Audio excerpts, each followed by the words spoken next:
June 9th, 1899. Offenses and dishonesties of men, union of sufferings and prayers.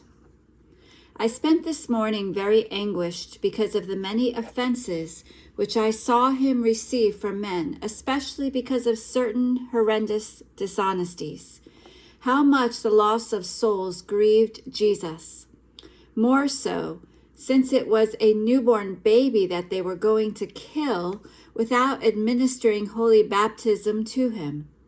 It seemed to me that this sin weighs so much on the scale of divine justice that it is the one that most cries out for revenge before God. Yet these sorrowful scenes are renewed so very often. My most sweet Jesus was so afflicted as to arouse pity. Seeing him in such a state, I did not dare to tell him anything, and Jesus only said to me, "My daughter, unite your sufferings to mine, your prayers to mine, so that they may be more acceptable before the majesty of God, and may appear not as your things, but as my own works." Then he continued to make himself seen other times, but always in silence. May the Lord be always blessed. June 11th, 1899. Light in order to comprehend Luisa.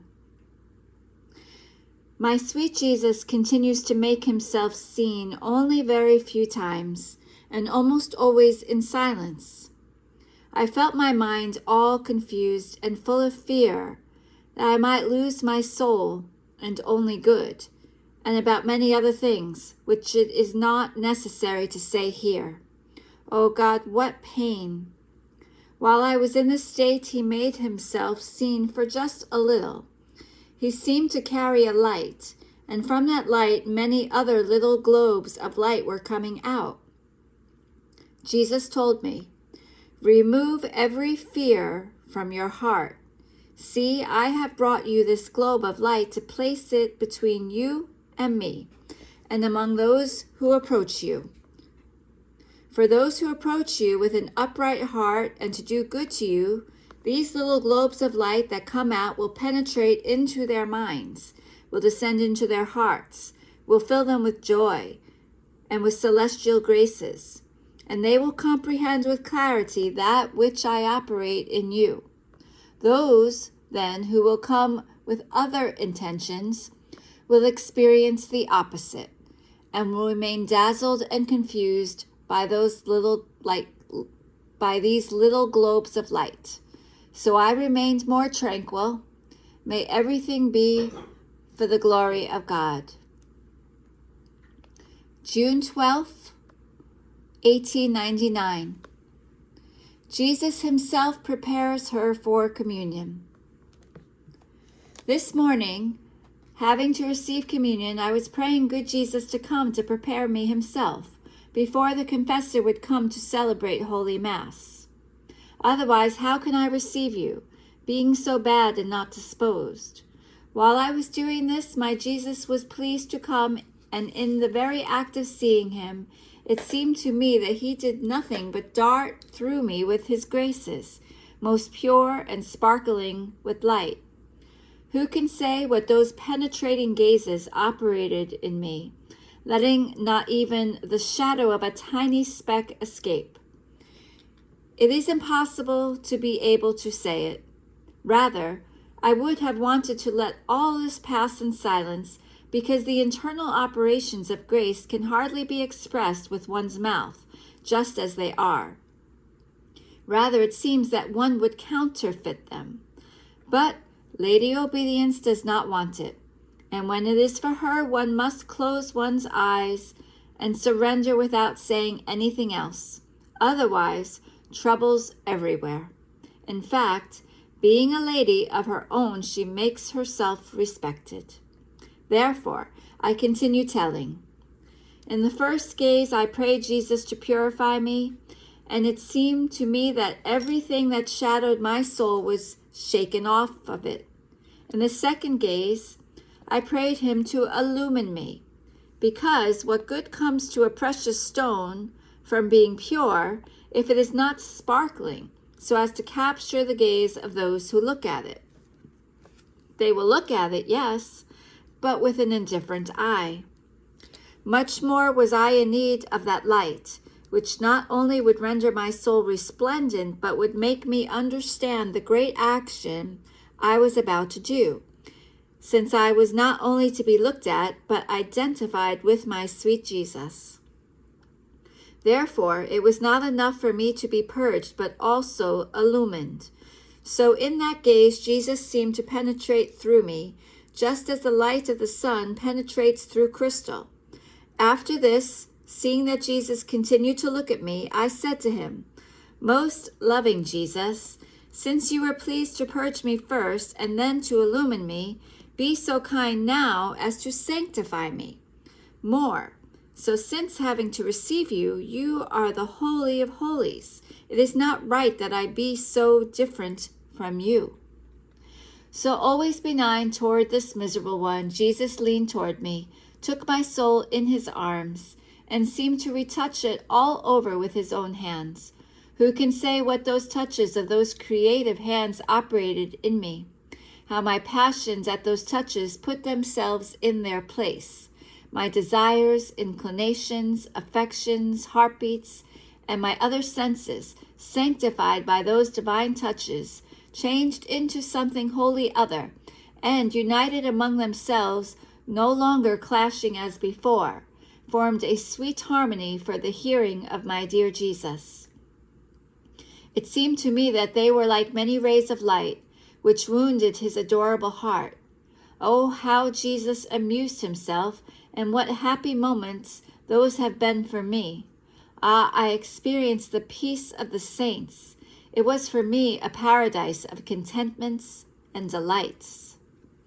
After this, Jesus seemed to clothe my soul with the garment of faith, of hope, and of charity. And in the very act of clothing me, Jesus whispered to me the way I was to exercise myself in these virtues. Now, while I was doing this, unleashing another ray of light, Jesus made me understand my nothingness. Ah, I seemed to be like a grain of sand in the middle of a most extensive sea, which is God. And this little grain went to disperse itself inside that immense sea, but it was lost in God. Then he transported me outside of myself, carrying me in his arms, and kept whispering to me various acts of contrition for my sins. I only remember that I have been in an abyss of iniquities. Lord, oh, how many awful ingratitudes I have had toward you. While I was doing this, I looked at Jesus. He had the crown of thorns on his head. I stretched out my hand, and I removed it from him, telling him, "Give the thorns to me, O Jesus, for I am a sinner. The thorns befit me, not you, who are the just one, the Holy One." So Jesus himself drove it onto my head. Then, I don't know how, I saw the confessor from afar. Immediately, I prayed Jesus to go to prepare the confessor to be able to receive him at communion. And Jesus seemed to go to Father. After a little while, he came back and told me, "I want the way you deal with me and with the confessor to be one. And I want the same from him. He must look at you and deal with you as if you were another me. Because since you are victim as I was, I want no difference at all. And this, so that everything may be purged, and my love alone may shine in everything." I said to him, "Lord, this seems impossible, that I may be able to deal with the confessor as one does with you, especially in seeing the instability." And Jesus, "Yet it is so. True virtue, true love, makes everything disappear, destroys everything, and with an enchanting mastery makes God alone shine in all its operating, and it looks at everything in God." After this, the confessor came to call me to obedience, and then celebrate Holy Mass. And so it ended. Then I listened to Holy Mass and I received communion. Now who can say the intimacy that passed between me and Jesus? It is impossible to be able to manifest it. I have no words to make myself understood. Therefore, I let it pass in silence. June 14th, 1899. Jesus wants to chastise the world. This morning, most loving Jesus was not coming. In my interior, I kept thinking, how is it that he is not coming? What's new? Yesterday he came so often, and today the hour is getting late and he has not even showed himself yet. What heartbreak! What patience it takes with Jesus! It seemed to me that my whole interior was becoming all alarmed, for it wanted Jesus, and it waged such a war against me as to give me pains of death. My will, as though superior to everything, tried to bring peace by persuading my senses, inclinations, desires, affections, and all the rest, to calm down, for Jesus would come. So after long suffering, Jesus came, carrying a cup in his hand full of blood, coagulated, putrefied, and stinking. And he told me, "Do you see this cup of blood? I will pour it over the world." While he was saying this, Mama came, the Holy Virgin, the Most Holy Virgin, and my confessor. Together with her, they prayed Jesus not to pour it over the world, but to have me drink it. The confessor said to him, "Lord, why keep her as a victim if you do not want to pour it over her? I absolutely want you to let her suffer and to spare the people."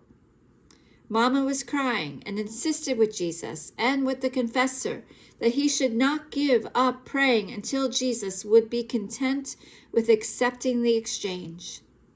Jesus insisted that he wanted to pour it over the whole world, and at first he almost seemed to frown. I saw myself all confused, and I was unable to say anything because the sight of that cup full of blood, so ugly, was so horrifying as to cause my whole nature to tremble. What would it be to drink it? However, I was resigned. If the Lord would give it to me, I would accept it.